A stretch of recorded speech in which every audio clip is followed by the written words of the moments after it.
years of the Renouveau, 42 ans du Renouveau, son Excellence Paul Biya, architecte de la paix et de la stabilité. We shall be talking peace and stability in the course of this program, this special edition dedicated to the 42nd anniversary of the New Deal's government. 42 years, it has not been all a bed of roses. We have had ups and downs, but globally we can be proud to say there is peace and there is equally stability. 42 years of President Paul Biya in office. We are on Camdis television. In a moment like this, I am not alone.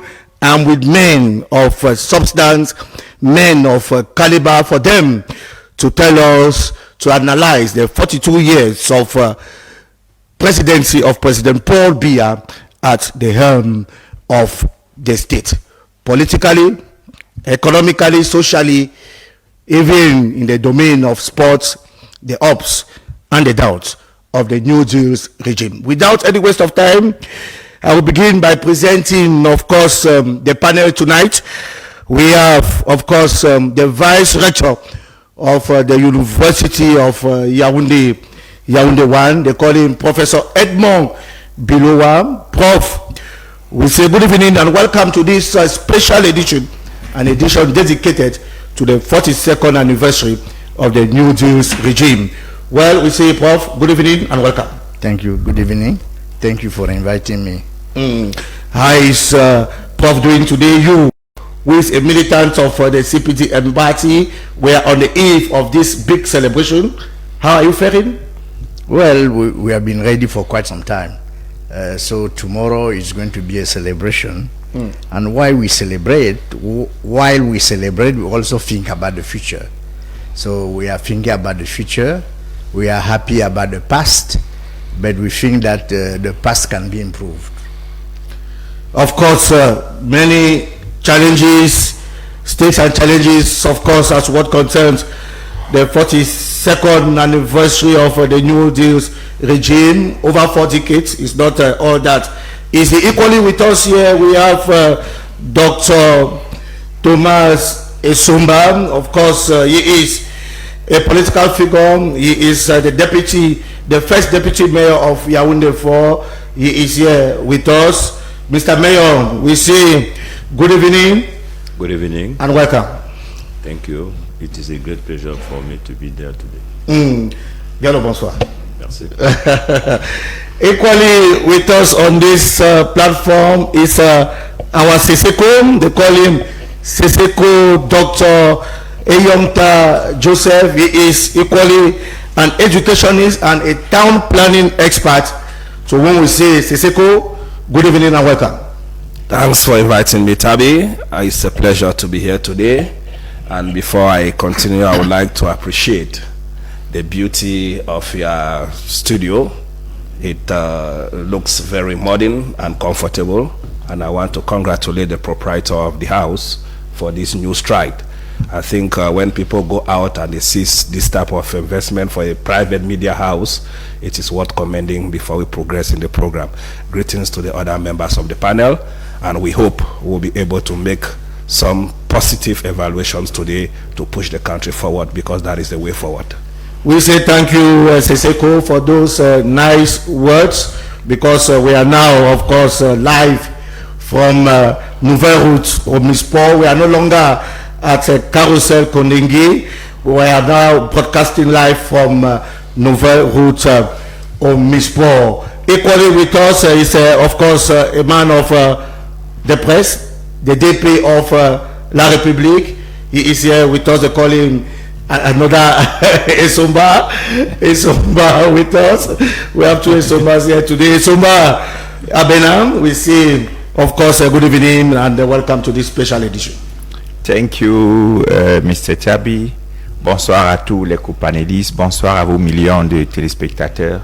Je me sens particulièrement honoré d'avoir été invité ce soir, parce que parler du renouveau, parler du président de la République, son Excellence Paul Biya, c'est participer à l'écriture de l'histoire du Cameroun.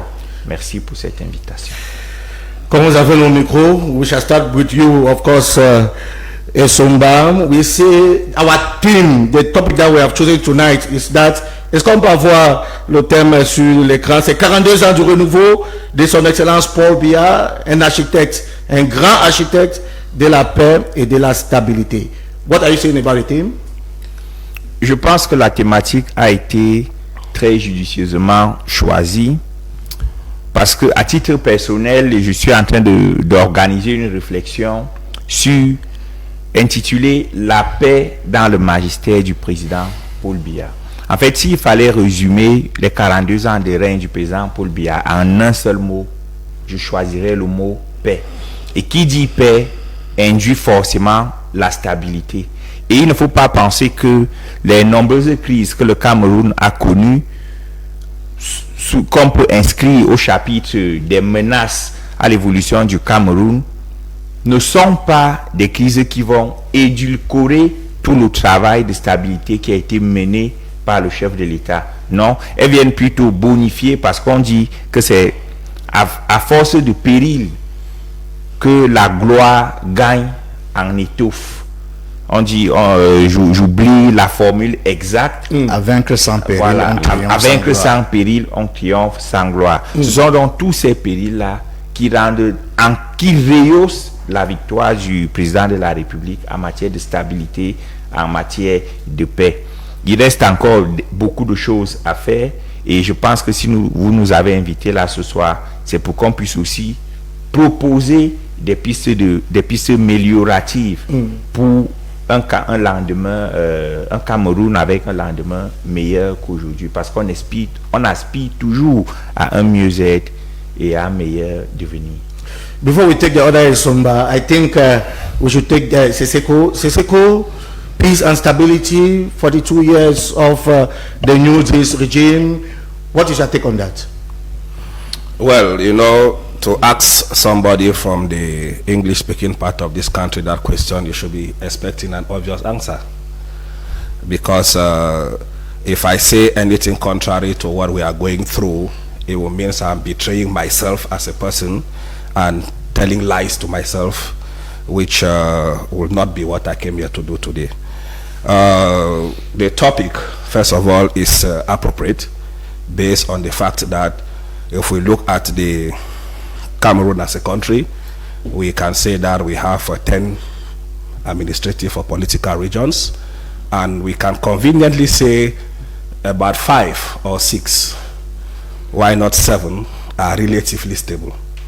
Relatively stable in the sense that apart from the normal situations of insecurity, which are normal in any country or town, like urban banditry, theft, and all of that, these other countries, these other 7 regions are not facing serious challenges.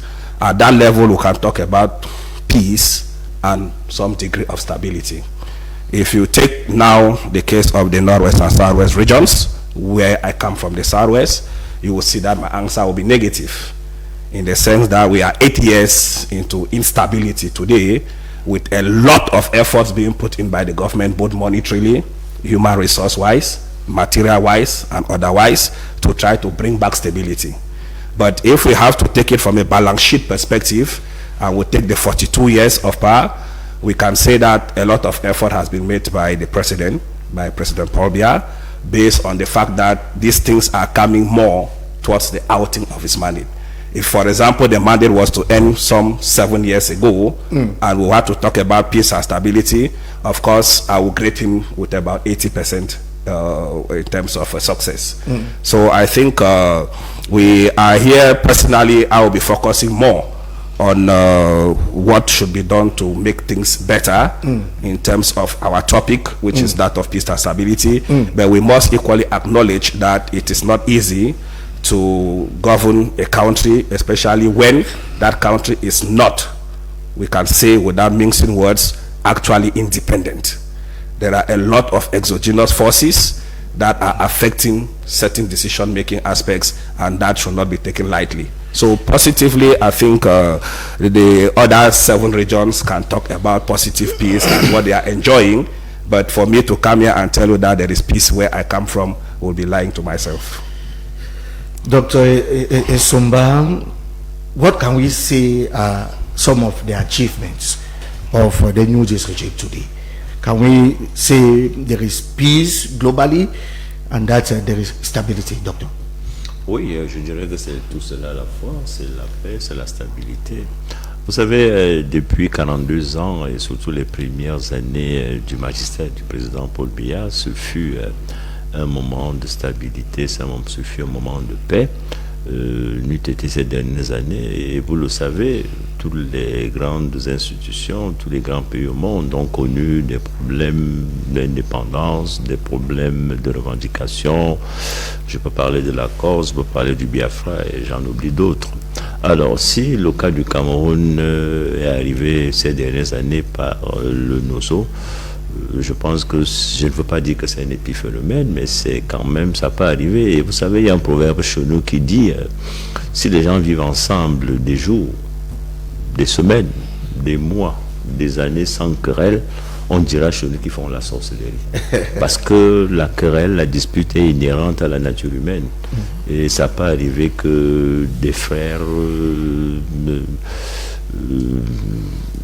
et des différents, qu'ils se disputent. Et je pense qu'au regard même de la manière avec laquelle le président Paul Biya gère ces problèmes d'Inozo, c'est avec une subtilité politique.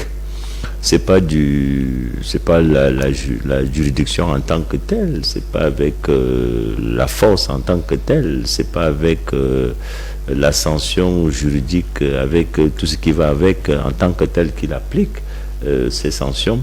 C'est avec beaucoup de tact, c'est une reconstruction, c'est beaucoup de subtilité, c'est beaucoup d'appel à la réconciliation, c'est beaucoup d'appel à la paix, à l'harmonie. Je pense que, pour ma part, dans sa façon de faire, dans son tempérament, le président Paul Biya, j'aime à le dire, est un génie politique, c'est un homme de subtilité, c'est un homme qui aime la paix. Un homme qui aime la paix. Are you also sharing the same opinion, Professor Edmond Biloa, Président Paul Biya, un homme qui aime la paix? Oh yes, yes. I mean, if President Paul Biya were not the head of state of Cameroon, I'm sure that Cameroon will have known a different history. Because you see that Cameroon has faced so many obstacles since Paul Biya came to power in 1982. First of all, you have the economic crisis that lasted 3 decades almost, and we have not yet gone totally out of that economic crisis. And then after the economic crisis, we have the Bakassi Peninsula War with Nigeria. With Nigeria. I mean, fortunately, President Paul Biya did not believe in power, in force, in wars. Okay, so he took the matter to the International Court of Justice, and Cameroon won the case, and Bakassi all of a sudden became Cameroonian. After Bakassi, now we had the Boko Haram insurrection. All right, that too. They were pretending to take part of Cameroon. They did not take an inch of Cameroon. All right? So the integrity of the land of Cameroon is still intact. Okay? We owe Paul Biya that. Okay? He was able to take Bakassi from Nigeria. He was able to kick Boko Haram out of Cameroon, and now we have the crisis in the northwest and in the southwest. And I agree with Dr. Eyonta that we are not totally independent, in the sense that some of these crises that Cameroon faced might have been instigated from outside, from powers that be, that wanted to have a grip on our riches. And because President Paul Biya made it impossible for them to continue to enjoy our riches, they decided to create this chaotic situation so as to force him out of power, and so much so that the newcomers will probably be more tolerant towards them. So, in a nutshell, despite all these difficulties, Cameroon has remained a relatively stable economy, stable country. The economy is resilient. Cameroonians are living more or less in peace. All right, so I think that President Paul Biya has done a lot in the way of maintaining peace and stability in Cameroon. Isumba, we cannot talk 42 years without talking democracy, because some say that he is even the one who brought democracy. Some say he brought the return of multi-party politics. What is your take on that? Vous abordez une fois de plus un pan assez avec des données assez palpables. Quels sont les indicateurs de la démocratie? Le premier indicateur, c'est le pluralisme politique. Le deuxième indicateur, c'est les libertés.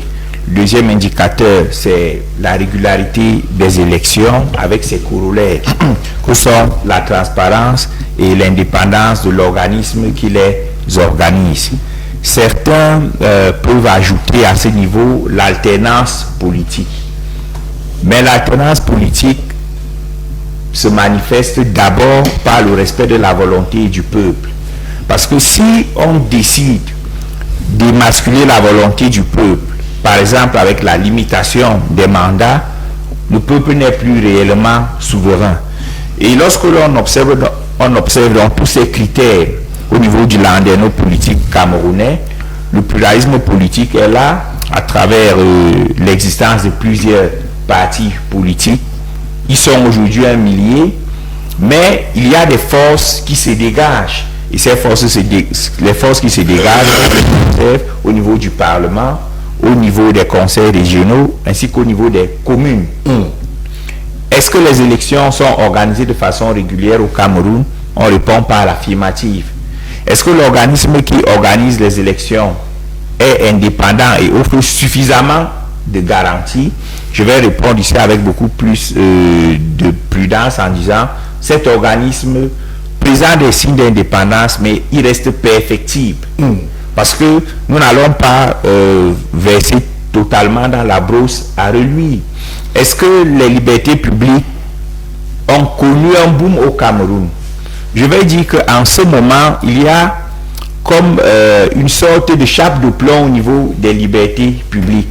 Elles ont été consacrées depuis 1990, mais entre 1990 et aujourd'hui, il y a une trentaine d'années. Ces 3 décennies font donc que l'armature juridique qui encadre les libertés publiques devrait être revue. Donc, il y a comme ça, au niveau de la démocratie, beaucoup d'acquis qui sont là. Il y a les acquis que je viens de citer, il y a aussi des acquis institutionnels, dont l'un des maillons forts est le Conseil constitutionnel, qui aujourd'hui, de par toutes les garanties d'impartialité et de neutralité et d'indépendance qui lui sont offertes, peuvent régler les litiges électoraux, notamment en matière législative et en matière constitutionnelle. C'est donc fort de tous ces acquis qu'on peut se permettre de rêver à un système démocratique davantage meilleur. Parce que voyez-vous, l'exercice auquel certains m'ont livré, c'est qu'est-ce que Paul Biya a fait et qu'est-ce que Paul Biya n'a pas fait. Mais moi, j'ai choisi une option bilancielle différente. C'est qu'est-ce que Paul Biya a fait et qu'est-ce qui reste à faire. Parce que le Cameroun ne s'arrête pas après 42 ans. Le Cameroun est supposé continuer après ces 42 ans. Ce sera peut-être avec le président Paul Biya, ce sera peut-être pas avec lui. Donc moi, je préfère donc rester sur ces chantiers qui restent à parfaire pour que notre système démocratique soit véritablement ancré et que l'on puisse utiliser l'épithète état de droit sans qu'il y ait d'énormes bémols à ajouter. Can we see the return of multi-party politics in Cameroon in the early 1990s is thanks to the President of the Republic, President Paul Biya. Dr. Young? Well, I think one of the greatest problems we have in Cameroon is this aspect of people being satisfied with a rat mole when they have the possibility to have an elephant. And it is very disturbing, especially when we sit with some persons that are supposed to be, we can say, honest, truthful, and supportive to the government. You know, to talk about democracy in Cameroon without mentioning President Paul Biya would be bad faith. But to put him as the architect of it will also be bad faith. We should say he is one of those who encouraged, because he did not open his arm for democracy to come. There was fight by the civil society, and his party stood against it. But as a person who knew that the country must evolve, he accepted it. So there is a difference between wanting to give him all the credit and the difference accepting him as a major actor in the democracy, in quotes, that we are enjoying today. So I would say yes, he is amongst the fathers of democracy in this country, because the evidences are there. For example, we remember the Congress where he told his party militants that they should be ready for competition. And when he said so, he did not mince words. After that, he opened up, and even some of the undemocratic practices that are going on cannot be directly amputated to President Paul Biya. It is his collaborators, who most of them are incompetent, who are trying to cover up so that they can maintain them where they are. And that should be made very clear. So I think if we are saying things to better the country, why we should accept certain things, Prof, they taught me that we should be relative in most of the things we say, because it is difficult to have a perfect situation or 100% situation. But where it is supposed to be yes, it should be said yes. Otherwise, if we come and say all those things here, we will forget the Yondo Blacks, the senior barrister Yondo Blacks. We will forget the Fundis.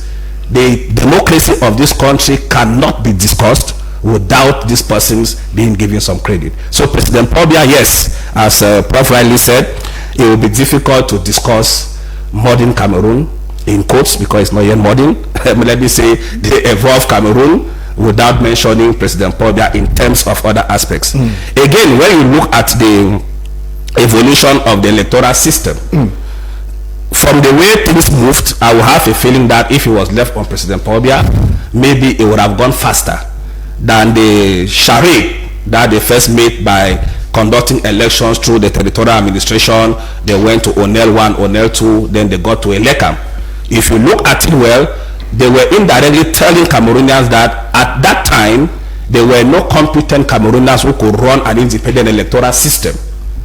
But today, as he rightly also said, we have a relatively independent institution which is making some efforts. And we can say conveniently now that it is difficult now to accuse Elekam in terms of electoral issues, because we have seen that they have held a number of working sessions. With all of this is because the president has given them some degree of autonomy to do certain things to propagate democracy. Now, if you look at the case of the other institutions, yes, he said that they are there. My interest is not about institutions. The interest is about the functionality of the institutions. Are they not functioning? They are not. The majority of the institutions that have been created to promote democracy, if they have to be given pass mark, not up to 3 of them will have a 10 on, it will have even 10 on 20. Not up to. Because if those institutions were functional, we will not be having the too many problems that we have at the end of every election. We will not be having the too many challenges that we have in terms of President Paul Biya implementing his policies, which are usually well designed, which are usually well thought of, but are not implemented. I'm sure we are going to come to that. I don't want to divert from your question, because otherwise I will give you concrete facts in terms of what I mean by functionality. Let's take the case of the Senate. Since the Senate was created to assist the councils, another Mr. Mayor has challenges, he may not say certain truth here, but he will say it out of studio. When has the Senate ever defended something serious in the House of Senate that concerns the local councils? Because from the creation, the constitution and the rest, their duty is representation of the councils. If we take again for example, it's so that we are not doing the evaluation. I know. Yeah. No, we are talking institutions. Yeah, we are talking institutions. Because I have said, in terms of creating the institutions, they are there. All right. Yeah. And it is a pass mark. Okay. Because they are visible. In terms of democracy, we can see it. It is a pass mark. All right. But I am still saying that there are possibilities to do better, and this also ties to the president, who is we can call it the head of all these institutions, irrespective of how people look at it. Dr. Somba, democracy, can we say our democracy is kicking well? The English former Prime Minister Churchill said, I quote, democracy is the one political system. So I believe that la démocratie est un processus asymptotique. C'est pas forcément cet idéal que tout le monde voudrait promouvoir. Et je crois, si je revisite un peu Rousseau dans le contrat social, bien dans le contrat social, il dit, parlant de la démocratie, il dit, s'il y avait un peuple des dieux, il se gouvernerait démocratiquement. Un gouvernement aussi parfait ne convient pas aux hommes. Du coup, la démocratie devient un processus asymptotique, un processus amélioratif, éternellement amélioratif. Alors, ici, on revient sur le cas spécifique du Cameroun. Moi, je pense que le Cameroun est éminemment, absolument, manifestement un pays démocratique. Il y a quelques critères qui peuvent nous permettre de l'affirmer. Et je peux le dire ex-cathedra, il y a un multipartisme politique, il y a une pluralité, il y a une kyrielle, il y a une panoplie de partis politiques qui exercent naturellement, fièrement, volontairement leur opinion. C'est connu de tous. Il y a la liberté d'expression, on le disait la paix chaque matin, apprécier la tonalité avec laquelle les médias vont dans des appréciations. Le chef d'État, par exemple, est un homme banal. On peut parler de son décès quand ce décès n'existe pas et personne n'est menacé. Je crois qu'il y a cette liberté d'expression. Les Camerounais, même dans les réseaux sociaux, voient que tout ce qui peut être dit.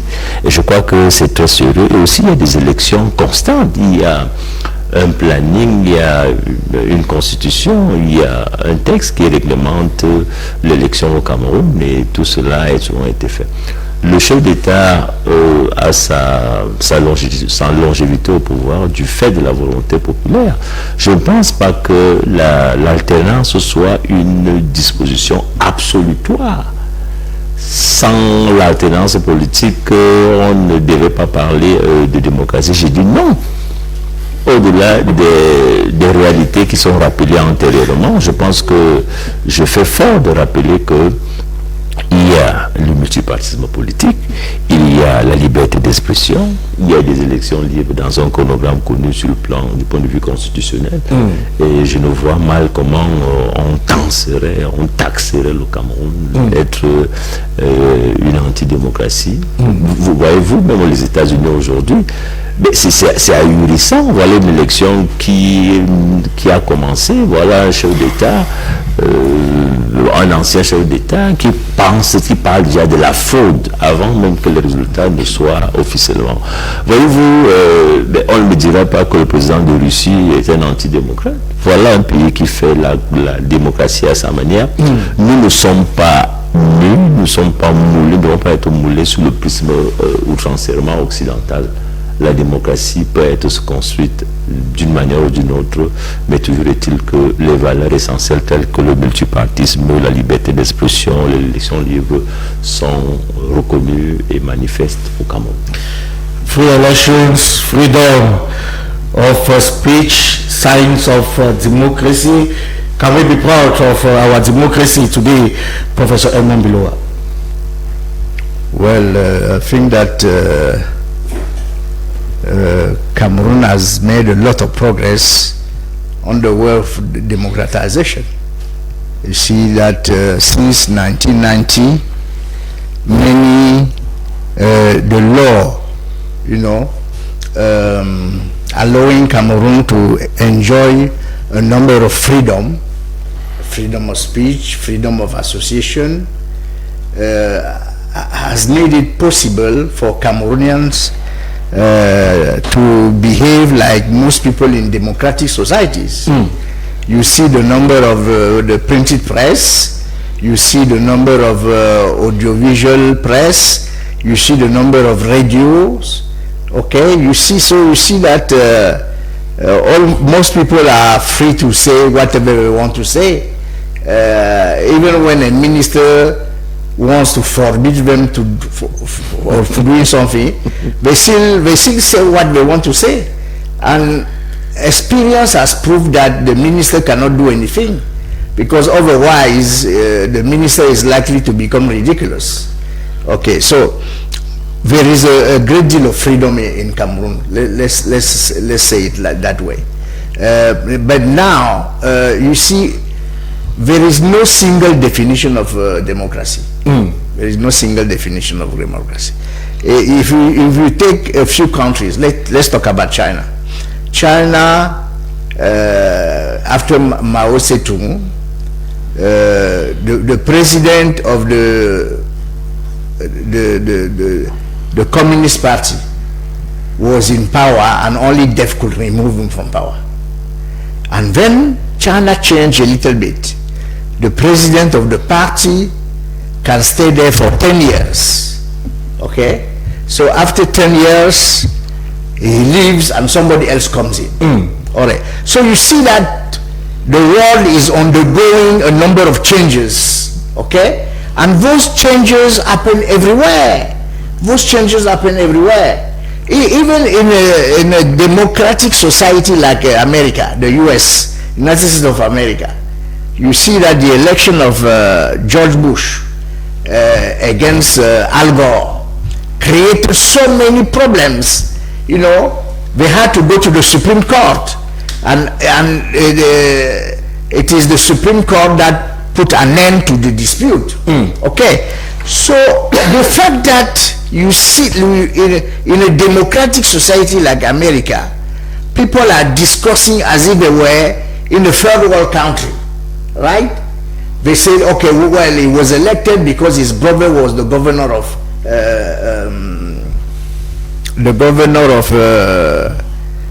one state there, Florida. The governor of is it Florida? What's the name of that? Pennsylvania? No, not Pennsylvania. It must be Florida. It was Florida. Because the counting of the ballots in Florida was a big problem. So they had to count the ballots single-handedly, right? Whereas most things are done automatically by machines. Okay? And it turned out that Bush won Florida only by 500 votes.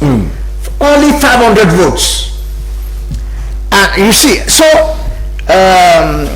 democracy is facing challenges everywhere. Democracy is facing challenges everywhere. In big democratic societies like the USA, in medium-sized countries like India, in big countries like China. So we cannot just say that Cameroon is going to be as democratic as Great Britain, or that Cameroon is going to be as democratic as Germany. So it's a gradual process. It's a gradual process. It's a gradual process. We have to appreciate the steps that were taken by the regime and the populations in order to ensure that democracy is a political system of Cameroon. And I'm sure that those who will come after us in 20, 30 years, 50 years, they will find a different country, a very different country. Because those who were there when I usually was in power, I was very young at the time, I was 20. If they were to come back today, I mean, they will be astonished that things have changed. Things have changed. Positively. positively. So definitely, the advent of President Paul Biya to power has brought many new ideas: rigor, moralization, democratization, social justice, solidarity. Okay? So today we can say that living together is a possibility in Cameroon. Cameroonians live together. They don't feel like going to war against each other. Okay? Living togetherness is a characteristic of Cameroon. Okay? So you see that what characterizes Cameroonians is tolerance, patience, the ability to solve problems in a democratic way. Dialogue, dialogue is very important. Yeah, dialogue, of course. Then we may disagree on issues, but we don't have to fight about it. Okay. I will come back to Dr. Sumba because I would like us to talk education. Can we see education today in Cameroon before Biya came to power in 1982, 42 years after? Can we be proud of our educational system? Oui, le Cameroun doit être fier de son système éducatif qui a connu une extension grandeur nature. Je me souviens, moi j'ai grandi à Yaoundé, je suis né à Yaoundé, je suis natif de Yaoundé, je vous dis sans publicité. Je me rappelle à Yaoundé, il y avait le lycée général Leclerc, il y avait le lycée technique commercial de Angouaïkélé, il y avait le lycée bilingue, je crois que c'est les 3 lycées qu'il y avait à Yaoundé. Aujourd'hui, il y a une floraison d'institutions étatiques. Les lycées, c'est presque dans chaque quartier à Yaoundé. Il en va pareillement dans tout le triangle national, dans toutes les villes, dans toutes les régions, presque dans tous les villages, dans tous les arrondissements. Aujourd'hui, moi je me rappelle, j'ai fait le collège Sol la Connor, il y avait une SAR. J'y suis reparti, je trouve qu'il y a un lycée technique, il y a un lycée bilingue, il y a un lycée classique. C'est étonnant, je crois que le Cameroun a fait un bond très important dans l'amélioration de la qualité et de la quantité d'institutions scolaires. Je peux le dire pour le secondaire, je peux également je peux le dire pareillement, j'ai une référence en la matière qui peut parler avec plus d'efficacité que moi. Je crois qu'aujourd'hui, dans chaque région du Cameroun, il y a une université d'État, et je crois que c'est à mettre à l'actif du chef de l'État. Et il y a eu, même dans le système éducatif camerounais, beaucoup de réformes. Nous sommes passés de l'approche par objectif à l'approche par compétence. Par objectif à l'approche par compétence, merci. Pour que nous rentrions dans une pédagogie de l'efficacité, une pédagogie qui prédispose à l'employabilité, qui veut satisfaire, pour que nous ne fassions plus la théorie, même si on peut regretter un certain nombre de choses dans l'effectivité et la mise en œuvre de cette éducation. Le Cameroun a explosé du point de vue de la qualité, du point de vue de la quantité d'institutions universitaires. Nous avons le chef d'État a recruté, a fait recruter, a conçu des universités, a fait recruter un nombre important de diplômés, de docteurs, PhD, et je crois que c'est tout bénéfique pour notre système éducatif, et nous en sommes fiers. Le Cameroun a explosé grâce au chef de l'État. Dr. Seseko Yonta, education, you are balanced 42 years after? Well, before I answer you, I would like to specify here that it beats my imagination when I hear some members of this panel insist on the fact that democracy is a process. It beats my imagination. And these are the wrong concepts that we have developed in Cameroon that makes us to be comfortable with underperformance. Democracy is not a process. It is a concept with universally laid down principles. And any concept has guidelines that makes it a concept. Once you go out of that concept, you are no longer practicing that concept. You are doing something else. Because it is this issue of process that has kept us where we are. When people do wrong things, they end up to console themselves to say we are in a process. And if you heard the examples that Prof quoted and Dr. Somba, they quoted countries that have attained a certain level of development, and they take our infant democracy and try to compare it with that one, forgetting that there is no measurement. There is nothing to measure. He, for example, talked about the fact that democracy is not about alternance. It's not true. If there was no alternance in his council, he would not be there. Before he came to that council, other people have been there. La Chine a son système. And even no, we should stop comparing the incomparable. We cannot be comparing with China. You came to their council because somebody left. I don't know whether you work there. I'm sure you won the person. Why did you go in for elections? L'alternance n'est pas une disposition. It is a very critical aspect, because we talked about China.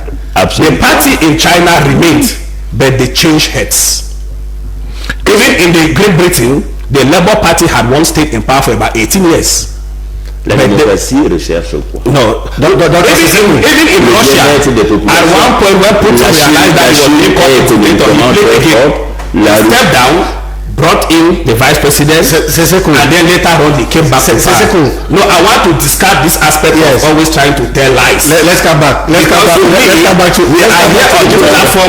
on this platform to say things, except otherwise, as you said, I don't have any reason to come to this platform if I don't have an opinion. Et la non-alternance. Right? So I should not accept wrong things here. And then when I go out, don't forget, there are people who send me here to come and say certain things which belongs to us. One of them is honesty. And I am saying that we should stop this issue of processes where there are no processes. There's concept. It's a concept. And the concept has principles. Okay. And if those principles are not laid down, it is no longer that. Okay. That is what I wanted to clarify. Yes. Coming to education. Yes. Coming to education. We can conveniently say that Cameroon has progressed in terms of the number of institutions and infrastructure. There is no doubt about that.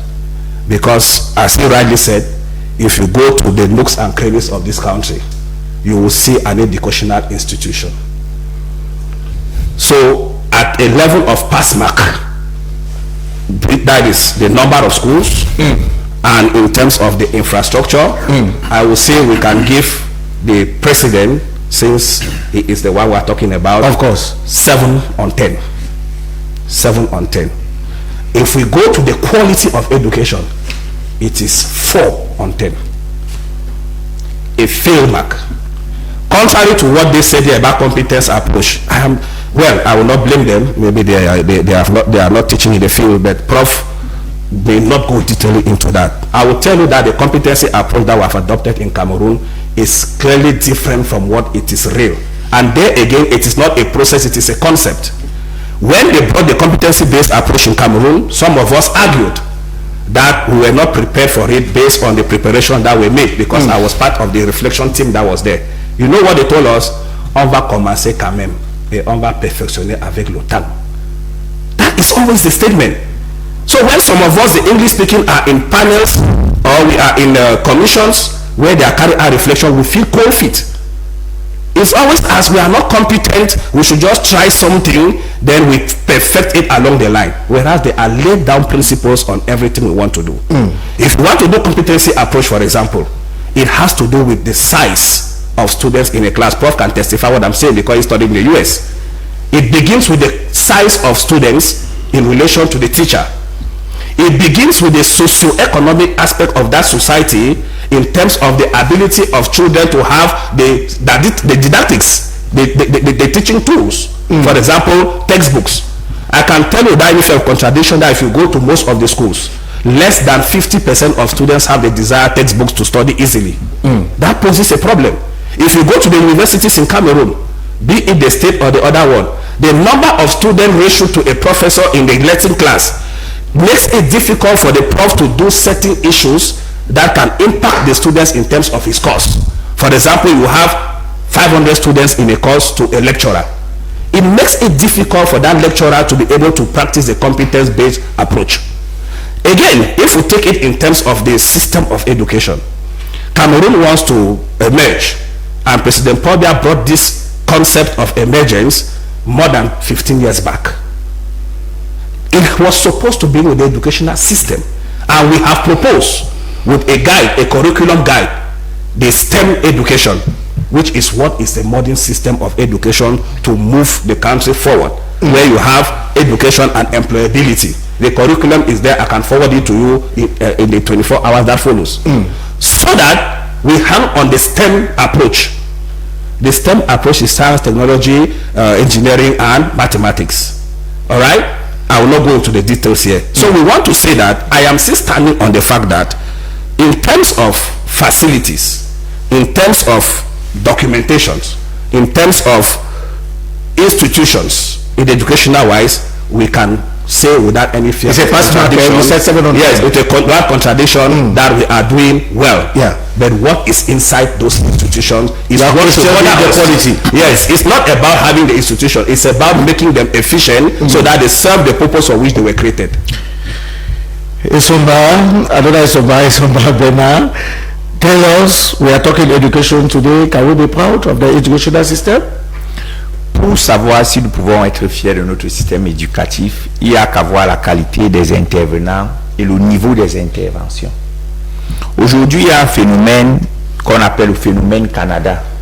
Et en faisant fi de toute la litanie des critères économiques, sociaux, de management qui entourent la qualité d'un système éducatif, moi je vais le regrouper en 3 éléments. L'attrait. Est-ce que le système éducatif camerounais attire? Oui. Regardez le nombre d'étrangers qui viennent étudier au Cameroun dans toutes les écoles, du secondaire jusqu'au supérieur. Est-ce que le système éducatif camerounais s'exporte? Regardez le nombre d'étudiants camerounais qui brillent à l'extérieur. Si je prends le concours d'agrégation CAMES, regardez le nombre de Camerounais qui performent au concours internationaux, qui sont admis aux bourses internationales. Enfin, est-ce que le système éducatif assure le lien entre la fin de la formation, c'est-à-dire l'université, et le monde de l'emploi, c'est-à-dire le monde professionnel? Le système éducatif camerounais favorise l'absorption des étudiants. Seulement, il y a un problème à ce niveau qui est un problème davantage de culture. Parce que nous avons grandi dans un système où nous avons minoré l'entrepreneuriat. Ce qui fait que lorsque les étudiants terminent à l'université, ils aspirent à ne travailler que dans la fonction publique. Or, la fonction publique ne peut pas absorber tout le monde. C'est la raison pour laquelle je fais partie de ceux qui pensent qu'il faut un nouveau paradigme philosophique à ce niveau. Il faut que l'enfant, à partir de la 6e, un peu comme au Rwanda, apprenne déjà le montage des projets. Avoir ce qu'on appelle le profil, le projet professionnel, qui permet à l'apprenant, à la fin de sa formation, de ne pas focaliser sur les NAM, sur l'école normale, sur l'admission directe à la fonction publique, mais plutôt de penser à s'auto-employer. Les universités camerounaises, les lycées camerounais offrent aux enfants le volume de connaissances qui leur accorde quoi? L'esprit critique. Savoir discerner ce qui est bon de ce qui est mauvais. À partir de là, ils peuvent se façonner eux-mêmes. Et nous observons cela tous les jours. Aujourd'hui, on a, si vous prenez un transport qui est à la mode sans publicité aucune, le transport Yango, vous rencontrez un type de chauffeur avec un certain niveau intellectuel. Et vous convenez avec moi que lorsque vous avez un chauffeur qui a un background intellectuel consistant, sa manière de conduire, sa manière de se conduire, la manière de vous conduire n'est pas la même que celui qui n'a pas fait d'études. Le système reste très perfectible à ce niveau, mais on ne peut pas jeter le système éducatif camerounais. Parce que si on commence les comparaisons, tout à l'heure, le docteur lui-même a dit qu'il ne faut pas comparer l'incomparable. Mais il se met à comparer le Cameroun aux États-Unis, il se met à comparer le Cameroun à la Grande-Bretagne. Mais comparons aussi le Cameroun aux pays de même niveau de développement que sont les pays de la sous-région Afrique subsaharienne. Si je prends le cas de la sous-région Afrique subsaharienne, l'université de Yaoundé 1 a été classée première université d'Afrique noire francophone par un institut de sondage américain. On n'est pas allé corrompre là-bas. C'est bien la preuve que le système éducatif... Regardez le nombre de Comoriens, d'Éthiopiens, de Congolais, de Togolais, de Tchadiens, de Centrafricains. Regardez, à l'heure actuelle, c'est un Camerounais, le professeur René Joly Asako, qui a gagné l'appel d'offres international lancé par la République centrafricaine pour la numérisation de leurs enseignements. C'est un Camerounais. C'est bien la preuve que le système éducatif camerounais tient un rang admirable. Mais si nous avons décidé de parler du renouveau, surtout un renouveau en mouvement, parce que la différence d'un bilan qu'on fait post-mortem est différente du bilan qu'on fait quand l'auteur vit encore. Le président Paul Biya est encore là. Il n'a pas terminé son œuvre. Il n'a pas achevé son travail. On peut prendre un temps. À quoi nous sert le bilan? À voir d'où nous sommes partis, où est-ce que nous sommes aujourd'hui et où voulons-nous aller. Est-ce que le système éducatif camerounais tel qu'il est ne nous permet pas d'atteindre des objectifs en l'améliorant chaque année, chaque 2 ans? Les programmes évoluent, changent chaque 2 ans. Si nous sommes là, c'est pour dire en toute honnêteté ce qui a été fait. Les acquis sont là, mais les acquis sont perfectibles parce que le monde est en perpétuelle mutation. Et à partir du moment où nous acceptons que le monde est en perpétuelle mutation, nous devons aussi accepter que le changement est là. Est-ce que le président Paul Biya est l'homme de la situation pour un meilleur système éducatif, fort de tout ce qu'il a déjà réalisé? Je pense que le président Paul Biya reste l'homme de la situation pour optimiser ce système éducatif. Regardez, je ne vais pas revenir sur ce que le docteur, mon homonyme, a dit tout à l'heure. On part d'où? Aujourd'hui, j'étais à l'université de Yaoundé 2 à Soya il y a quelques semaines. J'ai vu qu'en première année, il n'y avait pas assez d'étudiants comme à notre époque. Nous étions 4000 à l'amphi, 1500. Pourquoi? Parce qu'il y a les universités dans les 10 régions. Il y a la mobilité académique. Ce sont des enseignants de l'université de Yaoundé 1, de Yaoundé 2, certains qui vont donner cours à Bertois, à Ebolova et autres. Que voulons-nous? Ok, il ne s'agit pas... Moi, je ne fais pas partie de ceux qui pensent qu'on se satisfait du peu. Il faut aussi faire un rapport avec notre niveau de financement. Quelle est notre enveloppe budgétaire?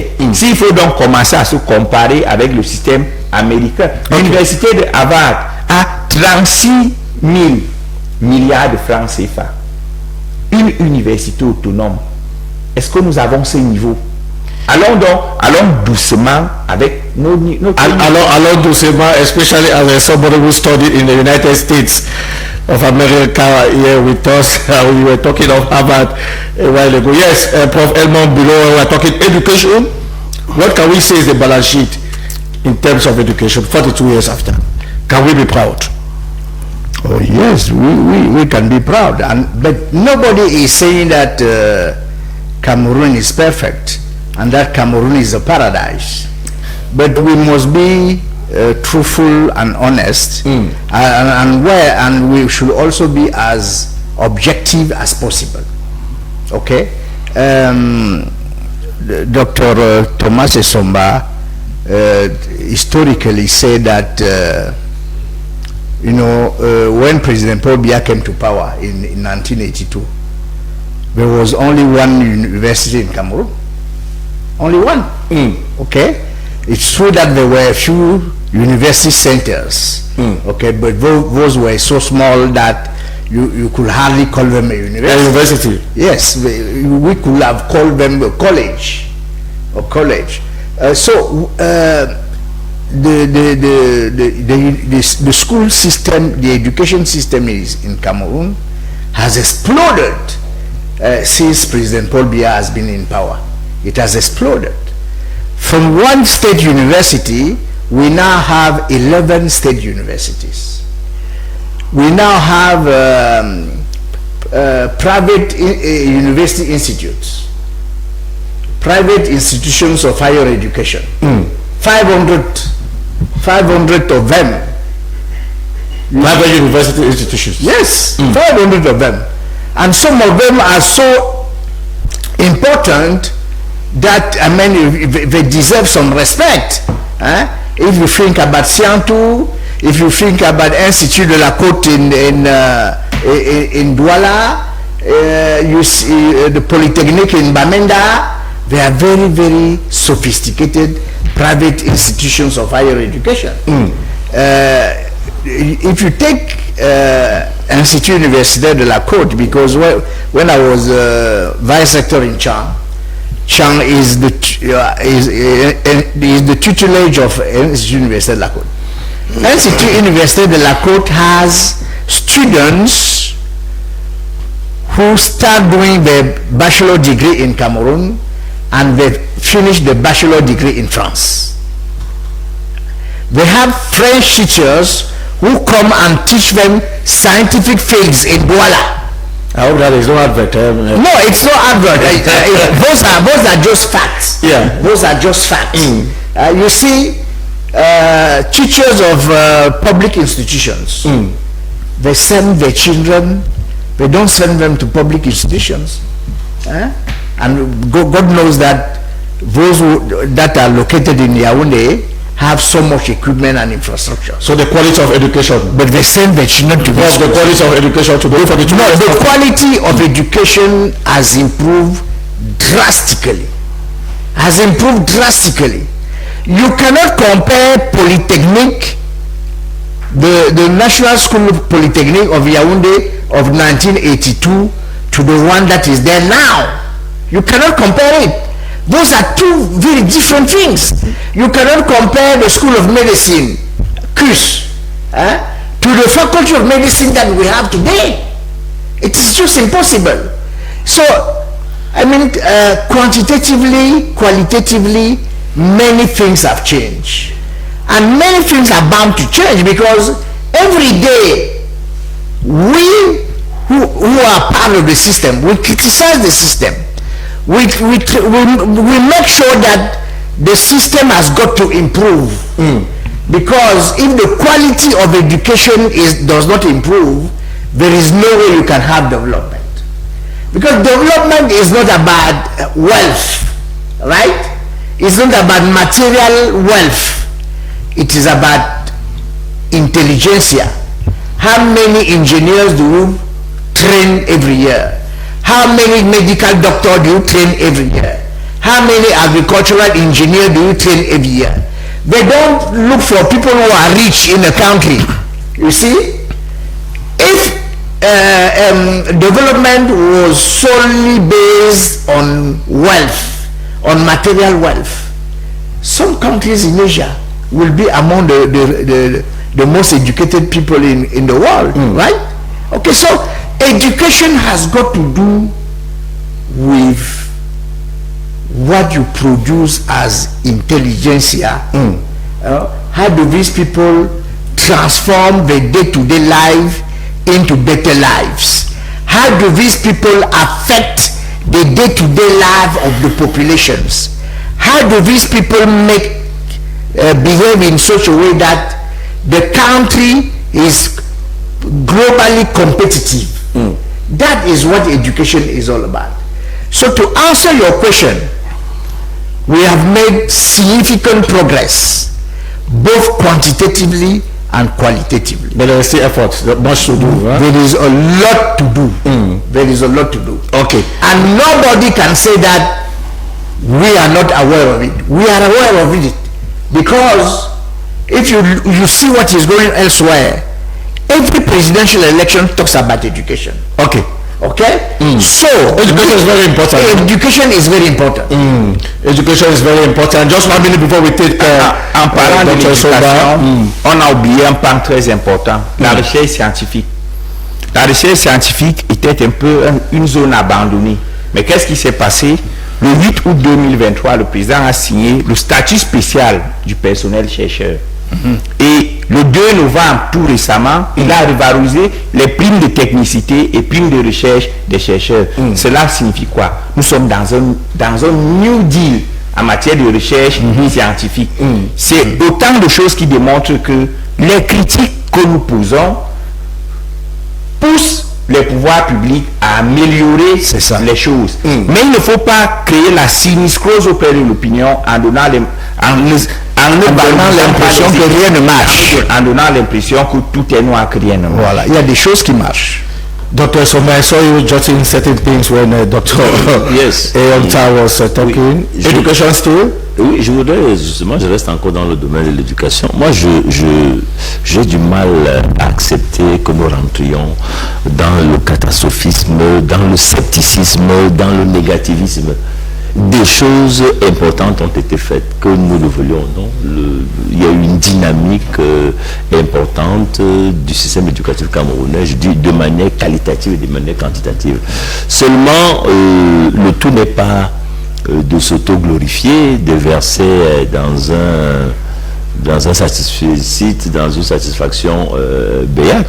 Il y a quand même des choses. Dans le système, les pouvoirs publics, le chef de l'État, durant son magistère, a propulsé le système éducatif camerounais. Il a créé des institutions.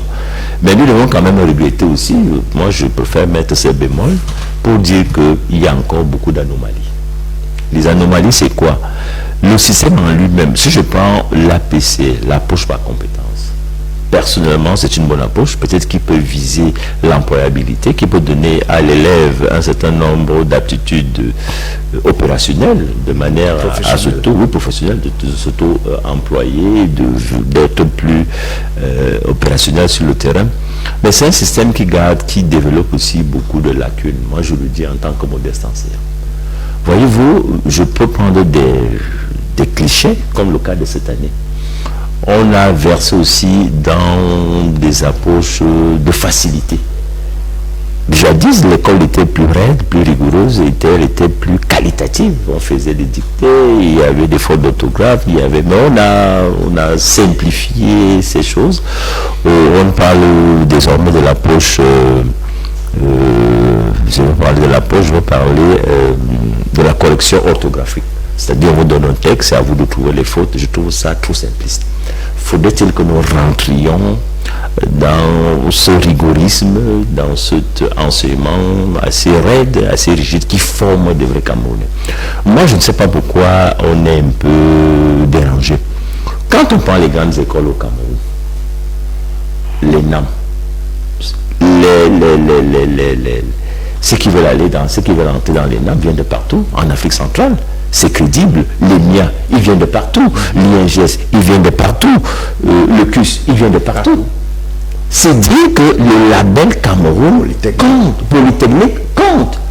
Mais seulement il y a aussi dans notre... Moi, je ne peux pas dire que ça c'est pas à mettre à l'actif du chef de l'État. Ceux qui ont en charge d'animer ces domaines, ces départements ministériels, il y a beaucoup de choses. Il y a aujourd'hui, dans nos écoles aujourd'hui, le problème des disciplines. Il y a beaucoup de laxisme. Et moi, je ferais fort de dire que parfois, c'est les responsables en charge d'animer ces départements ministériels qui sont laxistes aujourd'hui. On nous a introduit aujourd'hui dans nos établissements cette tolérance qui voudrait bien que nous acceptions les filles grosses. Les filles, je prends un cliché, quand nous terminons le probatoire, il fallait voir ces clichés. Il y avait des filles grosses partout. Ça laisse à désirer. C'est pas beau à voir.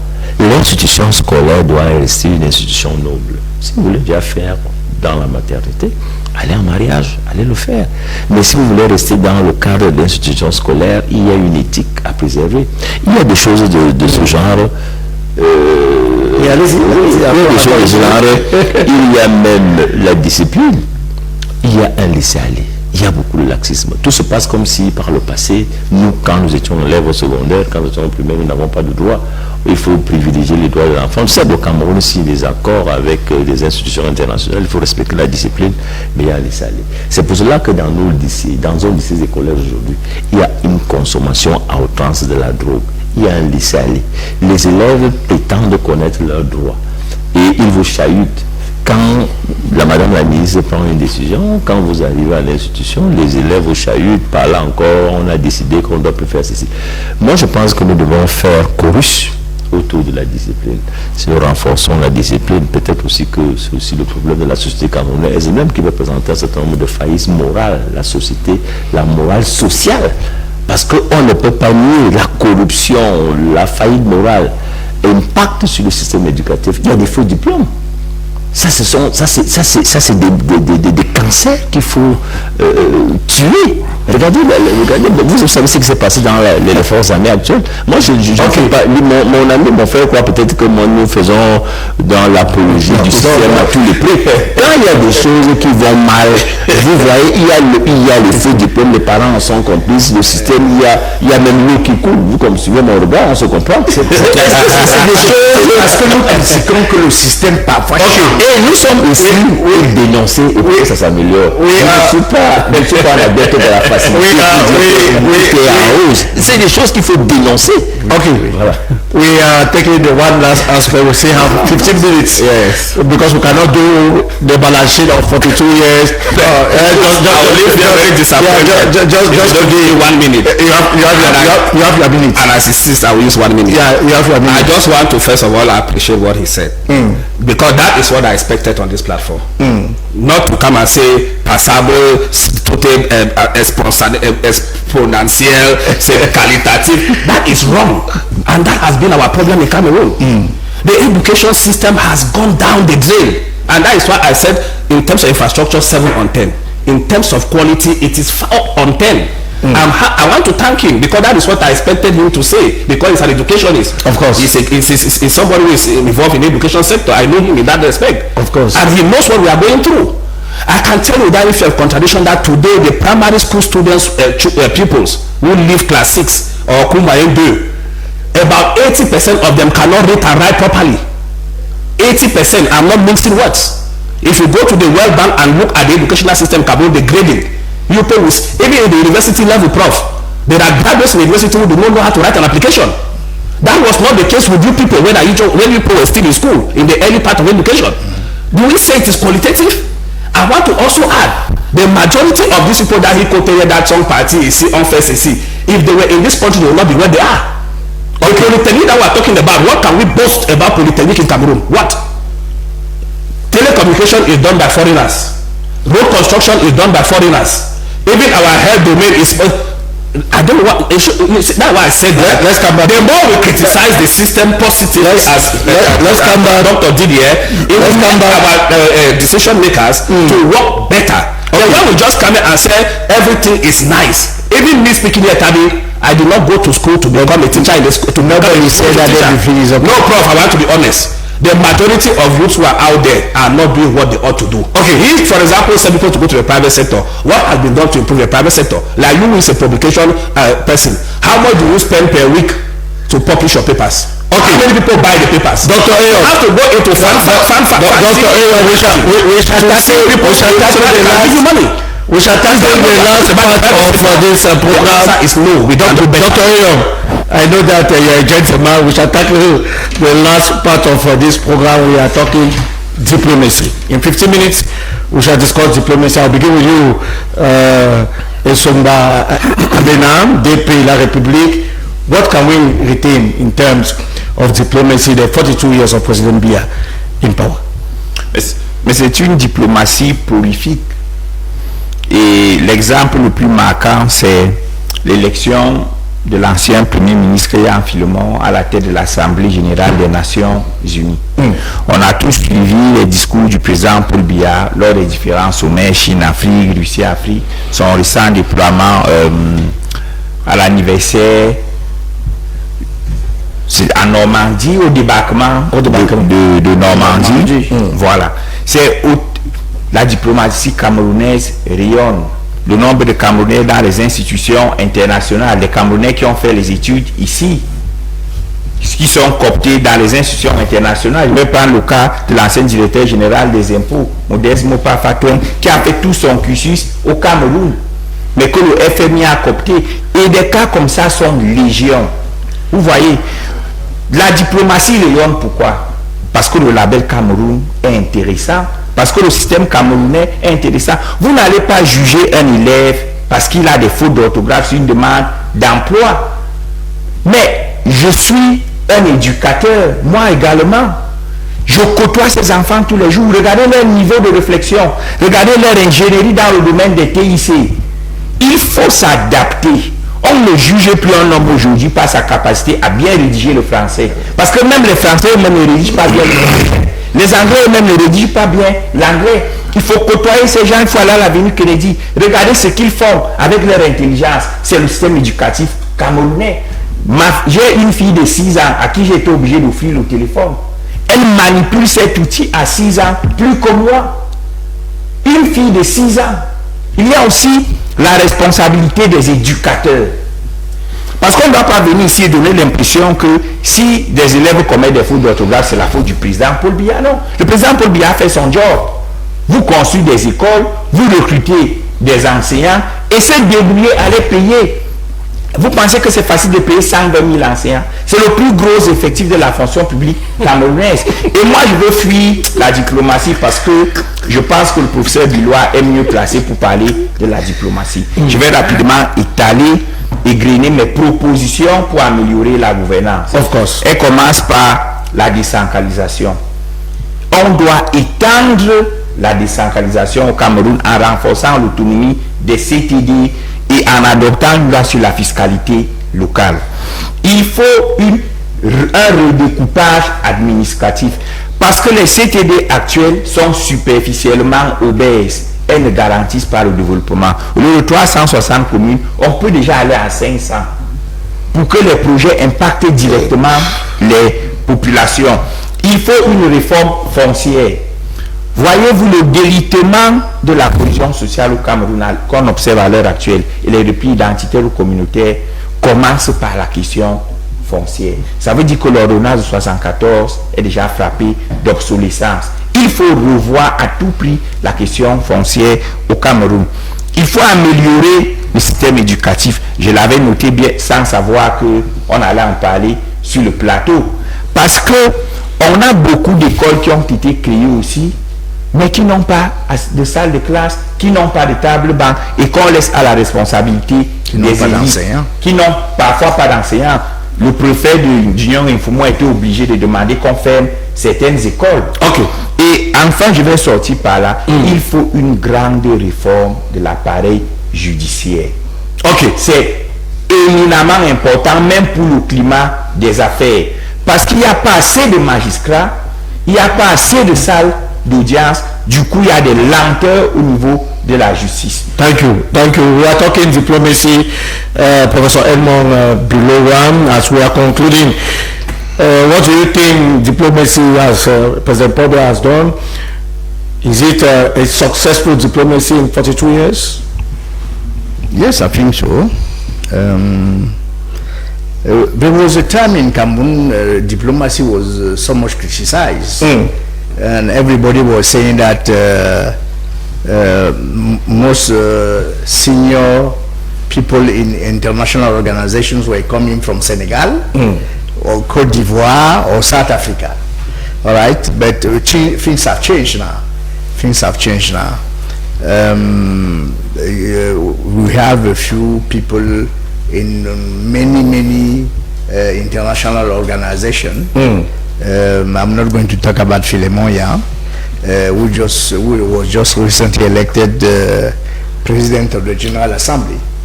But you also have to talk about the influence of President Paul Biya, all right, wherever he goes.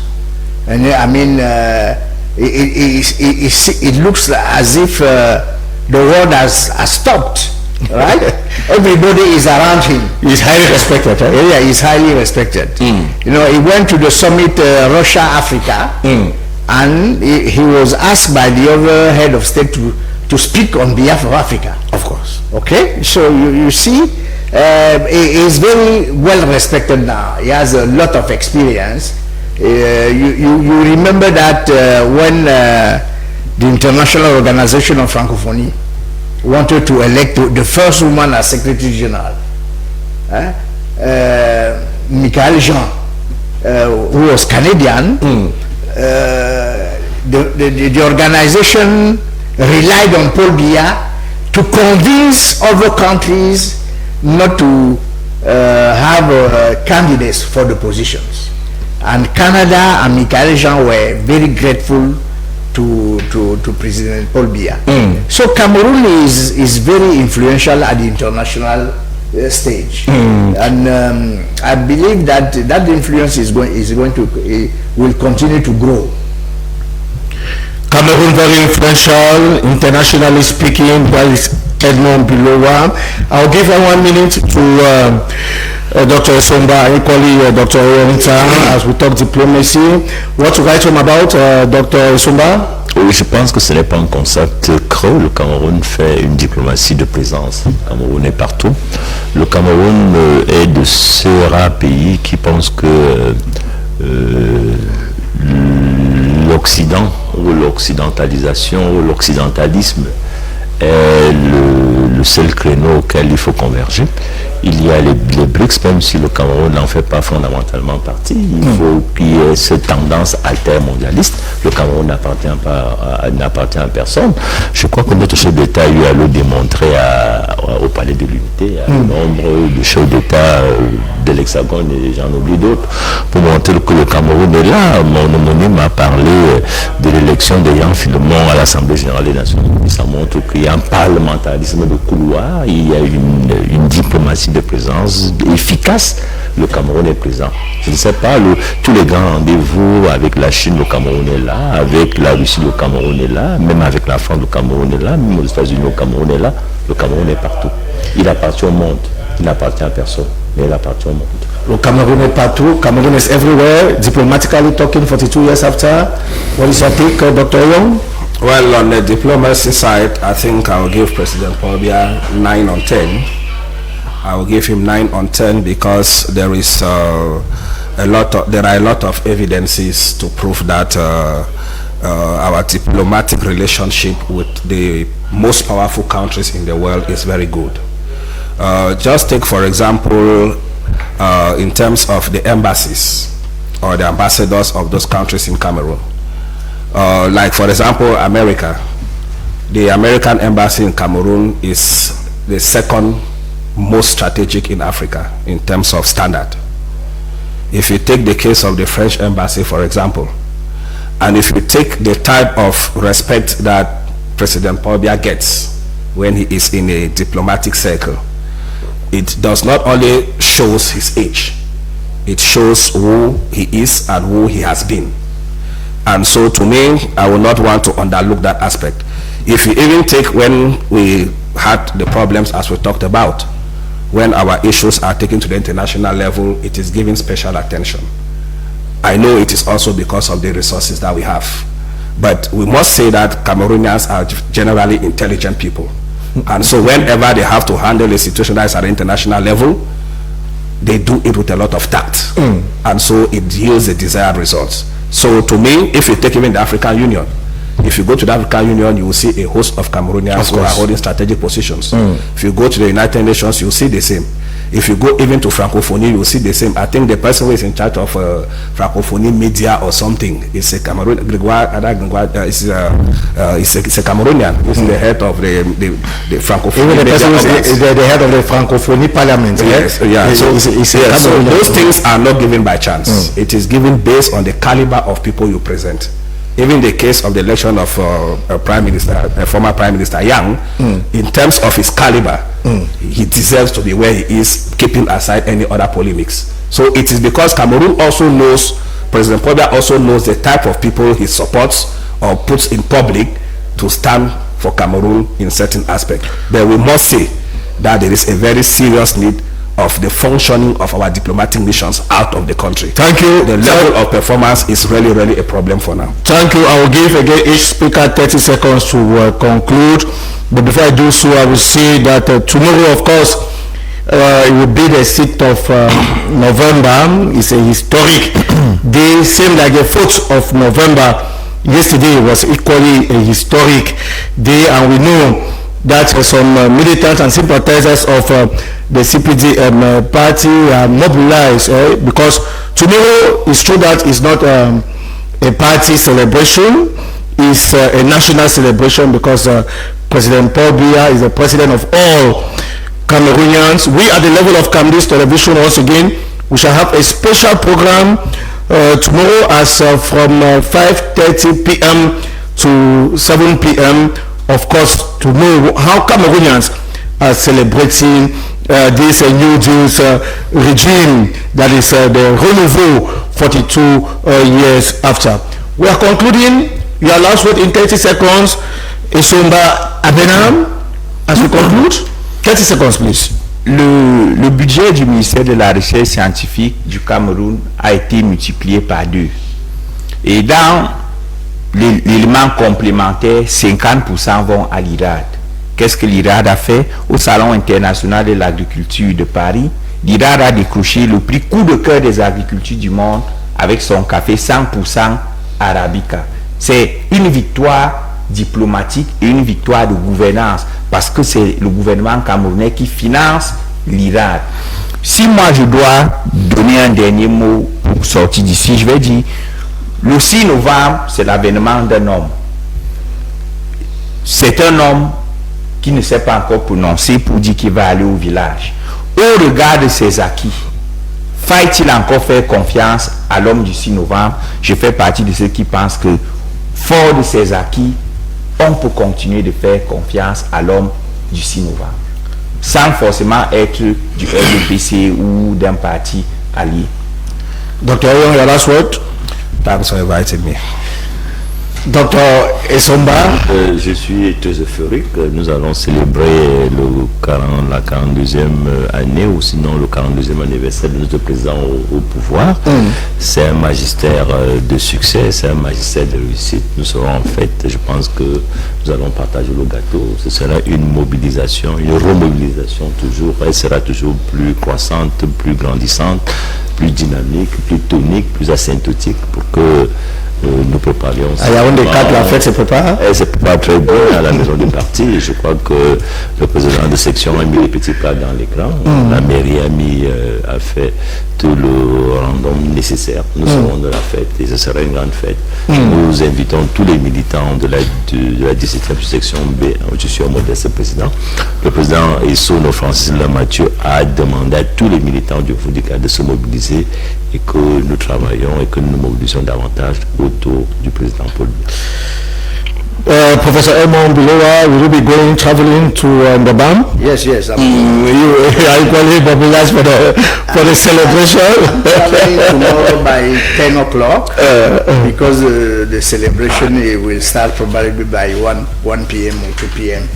I would like to say that there is one issue that we have not touched on. Yeah. We cannot touch everything today. I feel that the economy is the Achilles tendon of the regime, and therefore Cameroon needs to boost its economy. In order to boost its economy, we must have a strong industrialization process, right? So that we can export more and we can import less. Okay, so we have to transform our agricultural products. We have to transform our mines, and we can do those things in Cameroon, just like Botswana has decided to transform its gold, its silver in Botswana. Ivory Coast and Ghana have decided to transform their cocoa in Côte d'Ivoire and in Ghana. We can do same. We can do same. We talk of import substitution. Okay. We talk of 42 ans du renouveau, son excellence Paul Biya, grand architecte de la paix et la stabilité.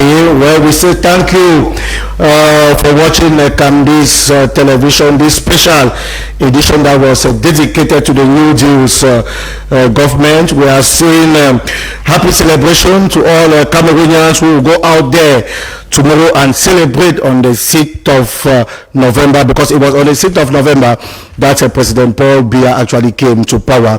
It was in 1982. Take another appointment with me. It will be tomorrow as from 5:30 p.m. with another edition again of this celebration, the 42nd anniversary of the New Jews regime. We are saying that Camdis Television henceforth we are at the level of Nouvelle Route, or Miss Paul. Programs, of course, will continue until then we say, may the Almighty God continue to bless the Republic.